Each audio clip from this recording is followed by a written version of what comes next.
రంజాన్ మాసం స్టార్ట్ అయినప్పటి నుంచి నా వైఫ్ అయితే చాలాసార్లు హలీం తిందామని చెప్పి అడిగింది.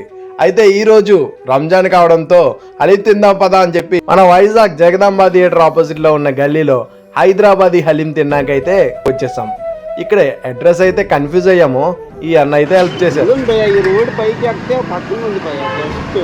జగదాంబ జంక్షన్ నుంచే ఈ డైరెక్షన్ బోర్డ్స్ అయితే పెట్టారు, కానీ మేము కొంచెం కన్ఫ్యూజ్ అయ్యి అటైతే వెళ్ళిపోయాము.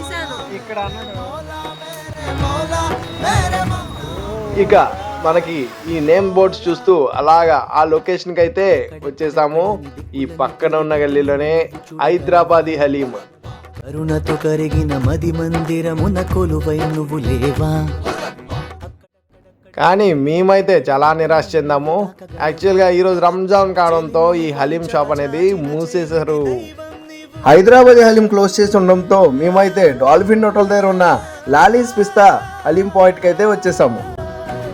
ఇక రంజాన్ కావడంతో ఇక్కడైతే చాలా రష్గా ఉంది. వెహికల్స్ పార్కింగ్కి అయితే చిన్న ఇబ్బంది ఉంటుంది.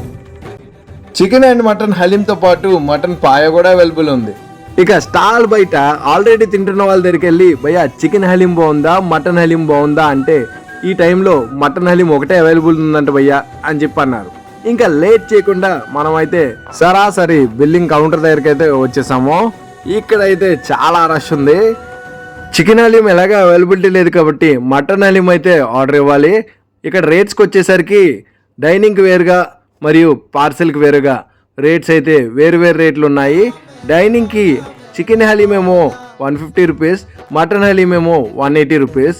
అదే పార్సెల్ అయితే మటన్ హలీం 320 రూపీస్. మేమైతే డైనింగ్ మటన్ హలీం ఒక ప్లేట్ తీసుకున్నాము. ఈ జన్మమే రుచి చూడడానికి దొరికెరా, ఈ జన్మమే రుచి చూడడానికి దొరికెరా, ఈ లోకమే వండి వార్చడానికి వేదికరా. మొదటిసారి హలీం అయితే తిన్నాము, కానీ చాలా టేస్టీగా ఉంది. ఇక రంజాన్ మాసం అయితే అయిపోతుంది, మీరు కూడా ట్రై చేయండి.